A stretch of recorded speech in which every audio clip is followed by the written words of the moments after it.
A paz do Senhor, meus queridos irmãos, é com muita alegria que mais uma vez estamos aqui reunidos, nesta sala virtual, nesse canal interativo que é a EBD Setor Mapim, para aprendermos sobre mais um aspecto da Palavra de Deus, Eu sou o diácono Marcos Ledesma e nessa oportunidade iremos conversar juntos a respeito da lição de número 8, que traz por tema sobre a ética cristã e a sexualidade. Então, seja muito bem-vindo e que possamos aprender juntos nesta oportunidade mais um pouco sobre a Palavra de Deus. Meus irmãos, nessa oportunidade iremos falar então sobre a sexualidade em detrimento à ética cristã, dentro do contexto, melhor dizendo, da ética cristã.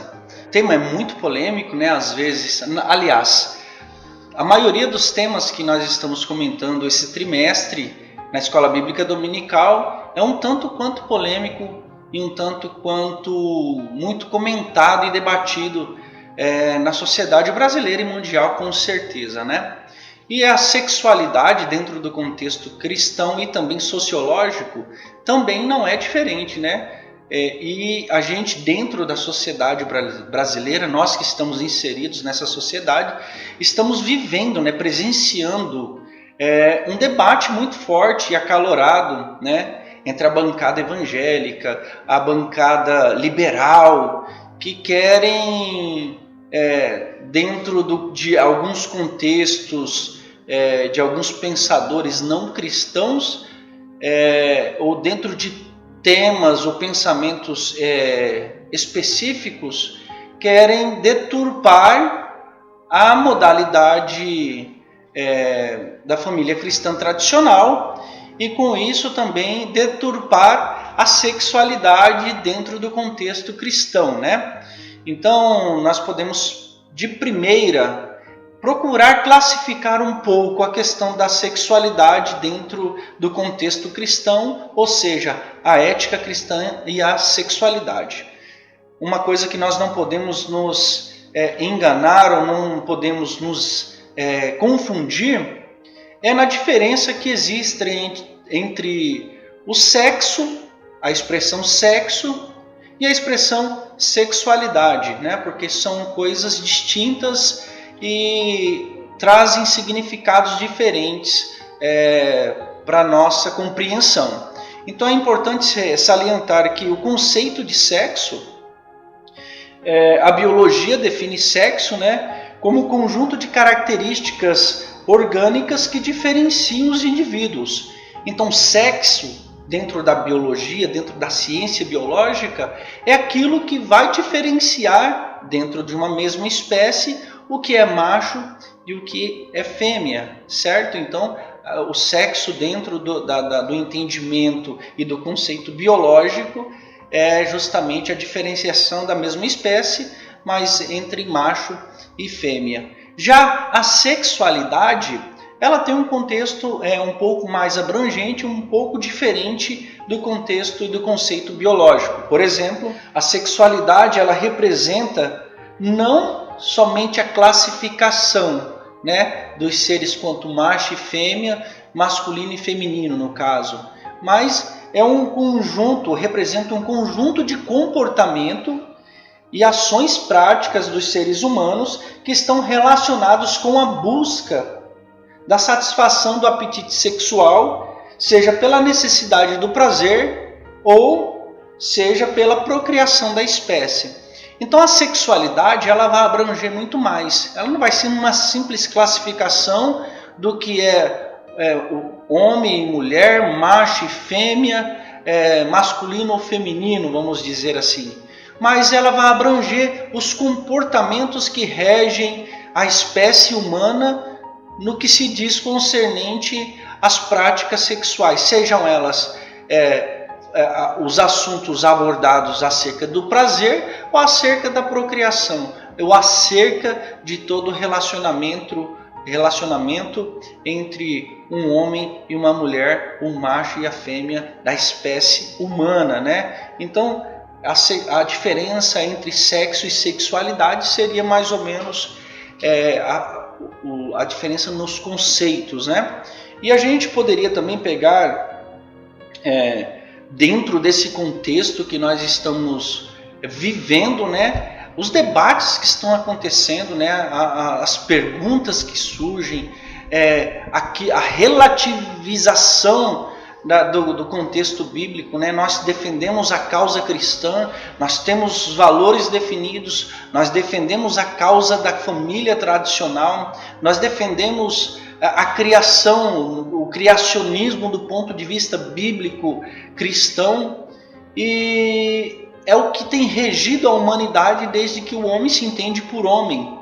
Mas com o relativismo inserido dentro da sociedade, tudo tem se tornado relativizado, tudo tem se tornado objetivo e objeto de discussão. Não que a discussão seja algo ruim, de maneira nenhuma. De acordo com os temas que surgem, os debates que surgem, cada vez mais nós, até cristãos, temos a oportunidade de poder colocar o nosso ponto de vista cristão, ponto de vista bíblico da família monogâmica tradicional que foi instituída por Deus, né? Mas dentro da sexualidade, como que surgem essas perguntas, né? Como podemos entender essas dúvidas que surgem, né? Dentro do liberalismo e querem colocar em dúvida a família tradicional, o modelo, o criacionismo de Deus, modelo bíblico cristão. Então a gente começa a perceber que tem tido um levante para se relativizar tudo aquilo que está na palavra de Deus, e a gente começa um pouco lá para trás com Freud, por exemplo, que é o considerado pai da psicanálise, e ele diz que o ser humano, ele é assim como ele tem a necessidade de comer, necessidade de beber, tem as suas necessidades fisiológicas, assim também ele tem a necessidade sexual. E até aí nós concordamos com Freud, não discordamos de nada nisso, porque Deus criou o ser humano sim, dotado de apetite sexual, dotado de necessidade sexual, e para isso Deus criou no início o homem, e Deus viu que todas as suas criações eram boas, e Deus viu que não era bom que o homem estivesse só, e Deus criou a mulher. Então, a gente concorda com Sigmund Freud no sentido de que o homem tem a necessidade, sim, sexual, mas a sexualidade dentro do contexto ético cristão é uma coisa linda de se ver, é uma coisa linda de se viver, e é uma prática abençoada por Deus, mas dentro do laço matrimonial, dentro do casamento.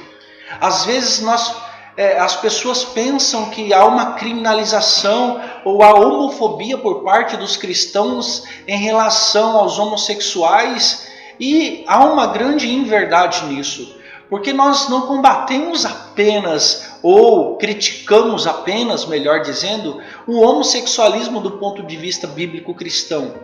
O que nós combatemos é toda prática de imoralidade sexual fora do casamento.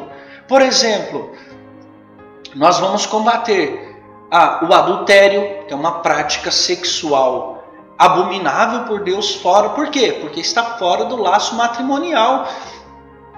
Está fora daquilo que Deus criou para o homem, dos seus objetivos, dos seus planos, dos seus ideais.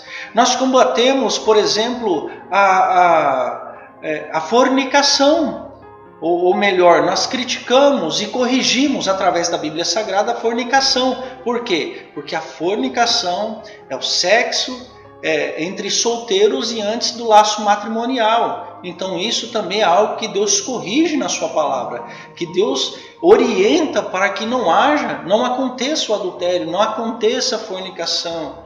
E assim, com o desenvolver da humanidade, com a criação e a erotização que vem acontecendo na modernidade, pós-modernidade, a gente tem observado que muitas outras práticas sexuais e imorais têm surgido, né? A ponto de nós falarmos sobre zoofilia. O que é a zoofilia? É a prática sexual de um ser humano com um animal. Isso é abominável por Deus. Deus não aceita esse tipo de prática sexual. Então nós não estamos apenas criticando e colocando o mandamento de Deus acima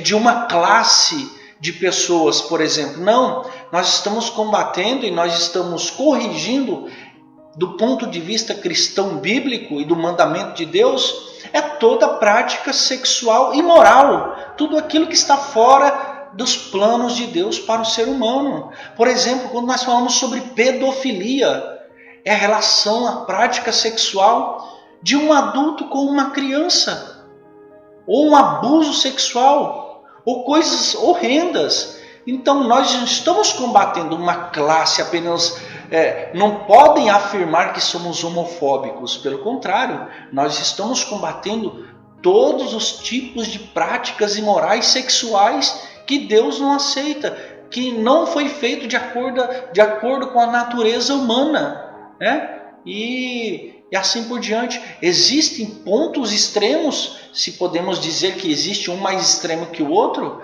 Claro que cada um são crimes, inclusive considerados horríveis pelas nossas leis. A necrofilia, que seria a necrofilia? Seria as práticas sexuais que uma pessoa tem com cadáveres, com pessoas mortas, com defuntos. É esse tipo de prática que a Bíblia condena. É toda prática, é toda imoralidade sexual fora do laço matrimonial. Então, quando a gente fala sobre ética cristã e quando a gente fala sobre sexualidade, não estamos apenas querendo classificar o homem e mulher, não. Nós estamos lutando pelo bem comum de uma sociedade que não tenha essas aberrações de necrofilia, de pedofilia, de zoofilia e de muitas outras práticas sexuais que existem por aí. Quantos de nós já ouvimos falar das pessoas ou adolescentes ou crianças que são levadas para determinados lugares para se tornarem objetos sexuais de pessoas que compram, adquirem o ser humano para terem como objeto sexual, um boneco sexual? Então isso nós combatemos, isso nós lutaremos, isso nós continuaremos batendo na mesma tecla, porque Deus não criou o ser humano para viver dessa forma. Deus criou o ser humano, homem e mulher, lá no início, para que usufruíssem da sexualidade. Sim, fazer sexo. Sim, se amarem. Sim, se acariciarem. Sim, mas tudo dentro do temor e com a bênção de Deus no laço matrimonial. É para que a família fosse constituída, e há uma necessidade do homem. Por exemplo, um casal, quando a esposa não tem condições de ter um filho por algum problema genético ou por algum problema de saúde, você percebe que há tristeza no coração da mulher, porque naturalmente existe dentro do ser feminino um desejo de ser mãe, porque isso é natural. Isso foi criado por Deus. Está na natureza feminina o desejo de ser mãe. Assim como está na natureza masculina o desejo de ser pai. E assim, normalmente, com a bênção de Deus, é que os dois se unam e constituam uma família. Então, meus queridos, a ética cristã e a sexualidade, ela vai muito mais além do que um simples debate sobre homofobia, ou divisão, ou classificação entre homem e mulher, e coisa parecida. Não, vai muito além. A discussão da bênção de Deus, da graça de Deus dentro da sexualidade no contexto cristão, dentro do laço matrimonial, e as aberrações que existem hoje e as grandes dificuldades que hoje a sociedade enfrenta com esse tipo de pessoas que, além de ter esses desvios morais, sexuais, de depravação, né? São pessoas que com certeza têm possuem distúrbios psicológicos de alguma maneira, para que queiram exercer tais práticas desse tipo de imoralidade. Então, a gente poderia, claro, que definir aqui também o distúrbio espiritual, né? Porque a falta da presença de Deus, a falta da presença do Espírito Santo é o que faz com que o homem ou a mulher ou o ser humano possam querer alcançar ou querer praticar tais atos imorais e desprezíveis diante da sociedade e da família que é colocada por Deus na face da terra. Mas você pode perguntar para mim, por que veio toda essa discussão há 20, há 30, 40 anos atrás, há 100 anos atrás? Não havia tal discussão na sociedade, existia um modelo tradicional de família inserido na sociedade mundial, né? Põe há 100 anos atrás, vamos colocar mais ou menos essa quantidade de anos atrás, não havia tantas discussões a respeito desses assuntos. Mas quando você olha para as indagações e as colocações, por exemplo, do filósofo francês Michel Foucault, que viveu aí no século XX, né? Nasceu em 1926, ele escreveu um livro chamado A História da Sexualidade, e ele escreve nesse livro dizendo que a postura cristã é repressiva, porque proíbe recusas, censuras e negações discursivas envolvendo as práticas sexuais em detrimento à sociedade. Então, o Foucault ele vai dizer que a igreja cristã ela tem um papel de repressão em relação à liberação do sexo. Então ele diz que no pensamento dele, no ponto de vista dele, que o sexo devia ser algo liberado, devia ser algo praticado de qualquer maneira, de qualquer forma, sem nenhuma responsabilidade. E aí ele ainda quer jogar a culpa na igreja, porque ele diz que quanto mais a igreja reprime, mais o povo tem vontade de fazer sexo de maneira depravada. E isso a gente percebe biblicamente que não tem nenhuma condição de ser verdade, porque o ser humano é responsável pelos seus atos. Deus deu o livre-arbítrio para cada um escolher entre o certo e o errado. Mas o modelo e o padrão bíblico de família, de relação sexual, de sexualidade dentro do seio familiar é instituído por Deus e é uma bênção de Deus, uma dádiva de Deus, né? A partir de então, do pensamento de Foucault e de mais alguns outros pensadores filósofos, é que então houve uma deturpação do modelo tradicional de família. Claro que já vinham mais de maneira sorrateira, mas daí então houve um levante maior e através então do pensamento de Foucault e de alguns outros pensadores da sua época é que houve uma deturpação e houve então uma busca da liberação do sexo, né?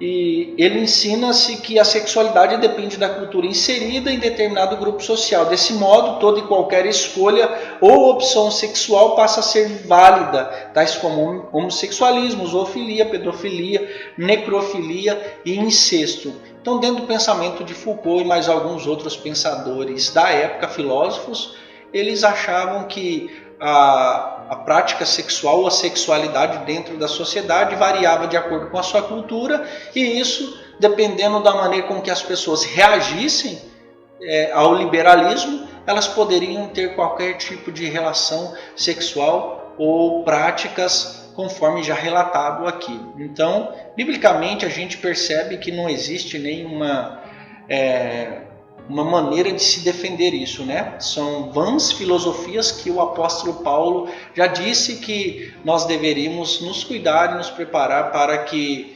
pudéssemos nos defender do ponto de vista bíblico. Então, meus queridos irmãos, eu gostaria de pontuar algumas coisas a respeito das definições bíblicas a respeito de sexo e sexualidade. Por exemplo, Deus, quando criou o homem e a mulher, ele fez a sua imagem e semelhança, macho e fêmea, Deus os criou, está lá em Gênesis, né? Capítulo 1, versículo 27.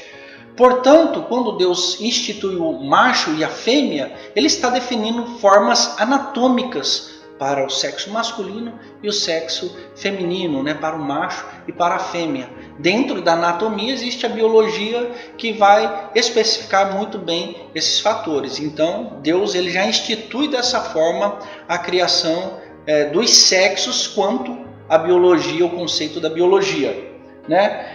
Ele também naturalmente já é determinado pela biologia, pela genética, a reprodução dioica. O que seria a reprodução dioica? Seria a reprodução onde são necessárias duas pessoas do sexo, uma do sexo masculino, outra do sexo feminino, visto que o sexo masculino produz o gameta, chamado espermatozoide, o sexo feminino produz o gameta, chamado óvulo, onde na relação sexual há a fecundação, então o início da gestação, e assim Deus vai abençoar, e há então a obediência ao mandamento da procriação, da multiplicação que Deus institui aos seres humanos, que são filhos dele e que estão debaixo da sua autoridade. Claro que todos os seres humanos estão sujeitos e capazes de fazer isso, isso faz parte da natureza humana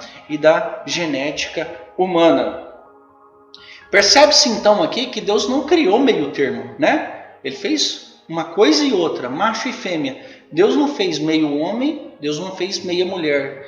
Seres definidos, natureza definida, biologia definida. Por mais que haja discussões a respeito da psicologia quanto aos seres, o que eles sentem ou deixam de sentir, é importante ressaltar que a ciência de nenhuma forma concorda com esse tipo de coisa, porque a natureza humana, a natureza do homem é uma e da mulher é outra, independente da situação psicológica que cada um se encontre ou coloque o seu ponto de vista, né? Existe uma passagem bíblica, claro, que vai nos evidenciar isso, Marcos capítulo 10, versículos 6 a 8, que diz: porém, desde o princípio da criação, Deus fez o macho e a fêmea. Por isso deixará o homem a seu pai e a sua mãe e unir-se-á à sua mulher. E serão os dois uma só carne, e assim já não serão dois, mas uma só carne. Então, aqui há a definição do que é sexo, macho e fêmea, e há a definição também daquilo que é sexualidade, que é a união, né, entre os dois, que é a relação entre os dois, que é se tornar uma carne só. Quando Cristo está falando aqui sobre o casal se tornar uma carne só, unir-se à sua mulher, está falando de união, de se tornar uma única carne, está falando de relacionamento. Então a sexualidade ela não está baseada apenas nas relações sexuais, mas ela está baseada no afeto, no amor, no carinho, na dedicação que um tem para o outro. Tudo isso faz parte da sexualidade entre a natureza masculina e feminina instituída por Deus, né? Então é muito importante que nós saibamos disso. Existe somente essa passagem bíblica? Não, existem inúmeras passagens bíblicas que vão nos dar nortes e referências a respeito do pensamento de Deus sobre a sexualidade, mas existe um livro fantástico na Bíblia, que é o livro de Cantares de Salomão, né? A Bíblia é dividida por classificações de livros, e a gente pode classificar o livro de Cantares de Salomão, que foi escrito pelo sábio Salomão, como um livro poético, né? E dentro da poesia hebraica, dentro da maneira de Salomão escrever, você percebe que o livro ele louva o relacionamento conjugal regido pelo mútuo amor entre o marido e a mulher. Então você vai começar a ler o livro de Cantares, você vai ver o marido dizendo que ama a mulher, o quanto ela é importante para ele e o quanto ela completa ele. Então o livro de Cantares de Salomão é um livro muito lindo que traz a nossa visão, algo que às vezes parece que é até intocável de se falar nas igrejas, mas traz a beleza do casal, a beleza da sexualidade dentro do casamento e do laço matrimonial. Ele exalta a sexualidade e não despreza o prazer sexual no matrimônio, no âmbito matrimonial.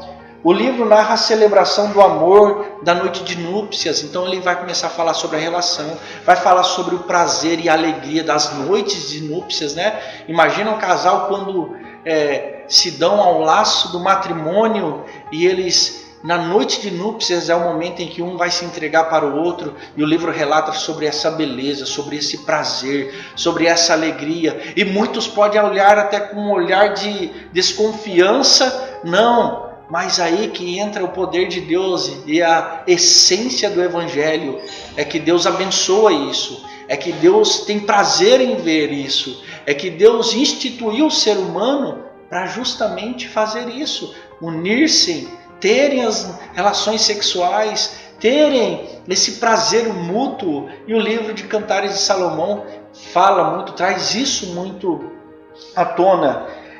Fala sobre a vida matrimonial do casal como eternos namorados, né? Então vai falar sobre não somente o prazer inicial de um casamento, da noite de núpcias, mas vai falar de um casal que se amam, né, durante toda a sua vida, né? Porque o amor e a sexualidade, como já disse, não está intrínseco apenas no fato de fazer sexo, né? Da necessidade, do apetite sexual, como Freud disse lá no início, mas está no prazer mútuo, no carinho, no afeto, no amor. Tudo isso envolve a sexualidade de ambos os sexos, do marido e da esposa, do macho e da fêmea. Então o prazer, né, em serem namorados durante toda o seu tempo de vida nessa terra enquanto casados, né? Nota-se que o livro ele desmistifica, né, a sexualidade e condena a licenciosidade, enaltece a paixão e desqualifica a promiscuidade. Então, ele exalta o amor e despreza a lascívia. Então, dentro da sexualidade, né, diferente do que a sociedade prega hoje, que as pessoas precisam terem fantasias sexuais realizadas, ou para realizar o desejo de um dos cônjuges, a outra pessoa ela precisa se sacrificar e passar por momentos que ela não gostaria de passar, talvez até constrangedor para ela. Isso não é amor. A sexualidade de Deus não faz parte disso, porque precisa haver uma consciência mútua, um amor mútuo, é uma carne só. Uma pessoa não pode fazer o que a outra não quer, e a outra também não pode fazer a que essa não quer deixar ou não quer fazer. Então precisa ser algo sincronizado. O amor ele é lindo, mas desde que esteja debaixo do temor de Deus e que não haja um egoísmo, né? Onde um dos cônjuges possam pensar somente no seu amor próprio e na sua satisfação própria, né? Então é importante ressaltar isso, e o livro de Cantares de Salomão traz muito bem isso à tona, tá? Qual é o propósito do sexo segundo as Escrituras? O propósito do sexo, claro, primeiro, ele tem pelo menos duas finalidades definidas, né? O potencial de união entre o macho e a fêmea, o homem e a mulher, e o potencial reprodutivo, que é aquilo que nós já falamos. Então, além do sexo, além da reprodução, existe também a questão da união e da edificação de família. Então, tudo isso faz parte do contexto de sexualidade. Então, é muito bom a gente desmistificar isso, essa questão de achar que a sexualidade só tem a ver com sexo. Não. A sexualidade está falando da grandeza de Deus nos laços de relacionamento, nos laços de amor e de afeto existentes entre um casal, entre o marido e a mulher no contexto bíblico cristão, né? Então é importante ressaltar isso. A bênção da fertilidade, eu já comentei sobre o desejo natural da mulher ter filho e o desejo natural do homem ser pai. Então ser pai e ser mãe faz parte da bênção da fertilidade, e a bênção da fertilidade ela só vai acontecer quando? Só quando houver um laço matrimonial, só quando houver um macho e uma fêmea, só quando houver um homem e uma mulher que mantenham as relações devidas conforme a natureza criada por Deus, né? Então isso faz parte da natureza humana, também a bênção da fertilidade. Satisfação e prazer conjugal, é importante ressaltar isso, tá? Por muito tempo, o catolicismo ele ensinou que a procriação era o único propósito da relação sexual. E eles, inclusive, instituíram lá no Concílio de Trento, no século XVI, onde eles começaram a disciplinar as pessoas com os fins exclusivos de reprodução e proibiu o sexo aos domingos, nos dias santos e no jejum quaresmal. Então a Igreja Católica ela disciplinava a pessoa que praticava sexo nesses períodos, porque segundo ela dizia que somente o sexo servia para a questão de reprodução, fugindo totalmente da questão do laço, do relacionamento, do amor, da união existente entre o homem e a mulher, os edificadores da família, né? A Bíblia ela se refere ao sexo como algo prazeroso e satisfatório, né? Entre o marido e sua esposa. Existem duas passagens bíblicas aqui que a gente separou, que está em Provérbios capítulo 5, versículos 18 e 19, que diz: seja bendito o teu manancial e alegra-te com a mulher da tua mocidade. Eclesiastes 9:9 também diz: e ainda goza a vida com a mulher que amas todos os dias da sua vida. Então aqui está falando sobre a grandeza de ter um relacionamento com a sua esposa, o prazer de estar com ela, o prazer de viver com ela. Então aqui o sábio Salomão, tanto em Provérbios quanto em Eclesiastes, quanto em Cantares, ele está mostrando a grandeza da união, a grandeza e a bênção da sexualidade dentro do contexto bíblico cristão. Então isso é ética cristã, é ter a sexualidade, entender ela e saber que Deus abençoa e Ele criou o ser humano para que pudesse se relacionar de forma linda no contexto da sexualidade, no contexto bíblico cristão.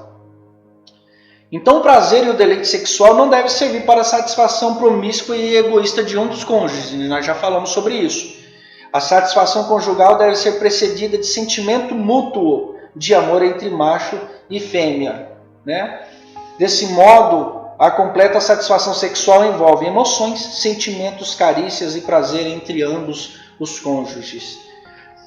O prazer mútuo dentro do contexto do casamento monogâmico e heterossexual. Então, o padrão bíblico de casamento, o padrão bíblico de prazer, o padrão bíblico de sexualidade está intrínseco dentro do casamento monogâmico, que é o casamento entre um homem e uma mulher, e o casamento heterossexual, que é o casamento entre pessoas distintas de sexos.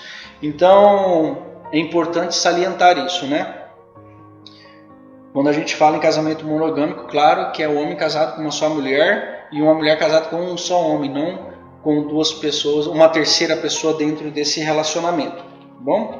O uso correto do corpo, para a gente encaminhar para o final, né? No ato sexual ocorre a fusão do corpo, né? Então, como os nossos corpos são membros de Cristo, né? E nossos corpos também são templos do Espírito Santo de Deus, e a Bíblia diz, e uma das sã doutrinas, dos aspectos da sã doutrina mais linda da redenção, é que Deus nos resgatou através do seu Filho Jesus Cristo, do seu sangue derramado na cruz do Calvário. Quando Cristo nos resgatou, a palavra resgate significa aquele que comprou. Então a Bíblia diz que nós não vivemos mais para nós, mas nós somos de Cristo, nós somos propriedades de Deus. E se Jesus pagou um preço pelo meu corpo e pelo seu corpo, pela minha vida e pela sua vida, é necessário que nós devamos obediência e reverência àquele que é propriedade, àquele a qual nós pertencemos e que é o dono da nossa vida, que é Jesus Cristo. E se Ele é o dono da nossa vida, e Ele está pedindo, e Ele está dentro do seu relacionamento amoroso e piedoso, dizendo que o melhor para o nosso corpo é viver uma vida casal, é viver uma vida dentro dos laços matrimoniais, é viver uma vida não egoísta e não com fantasias mundanas, sexuais, que atrapalhem a bênção de Deus no lar e na família. Deus, ele tem toda a autoridade e nós devemos obediência, porque não vivemos mais para nós, mas vivemos para Deus. E Ele sim é o proprietário do nosso corpo, né? Então não podemos mais servir a uma vida promíscua. Temos que glorificar a Deus com o nosso corpo, né?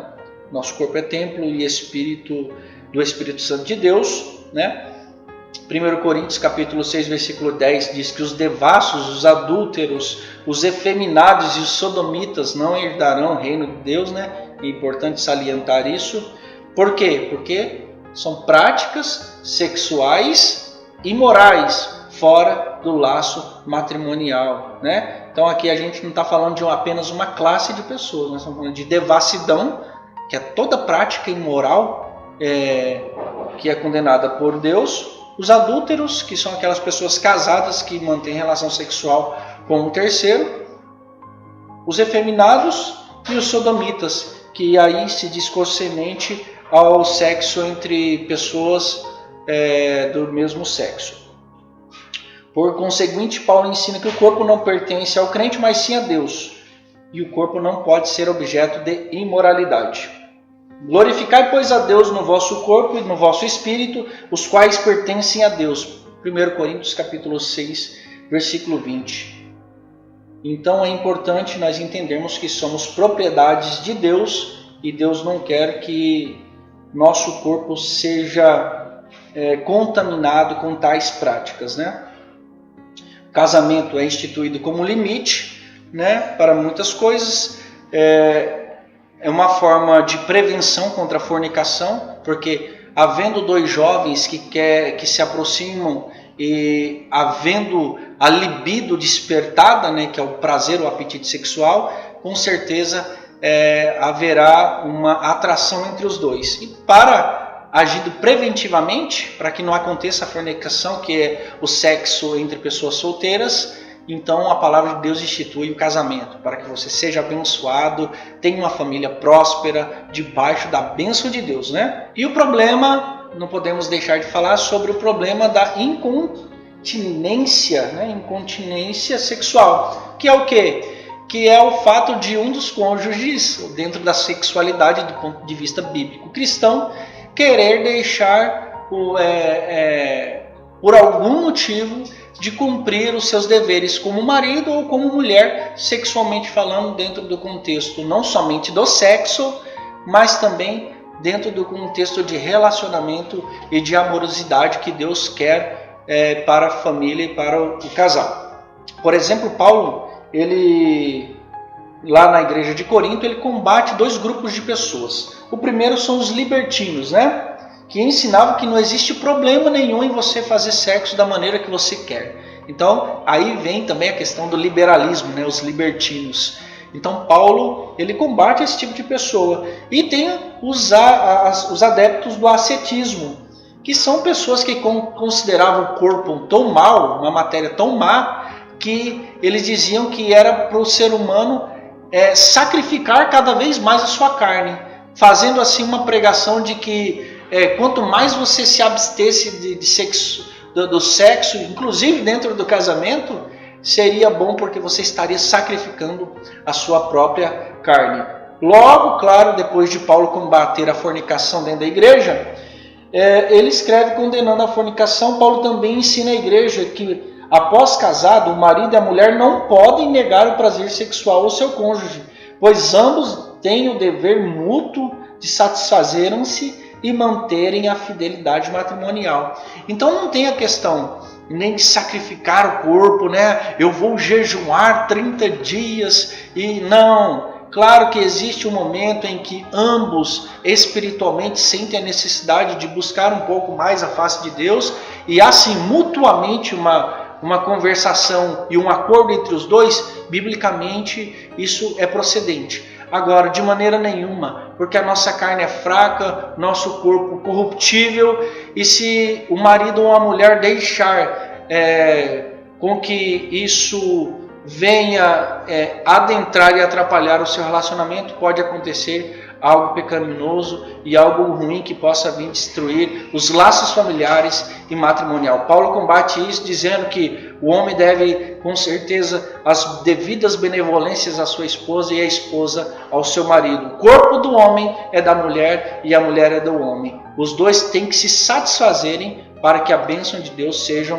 íntegra na vida da família. Finalizo dizendo, citando o pastor Ezequiel Soares, que diz que o casamento tem por propósitos a instituição da família matrimonial, a compreensão mútua do casal, a procriação, o auxílio mútuo e a continência na satisfação sexual. Entendemos que o homem é unido sexualmente à sua esposa como resultado do amor conjugal, não só para procriar, mas também para uma vivência afetuosa, agradável e prazerosa. Então é isso, meu querido irmão.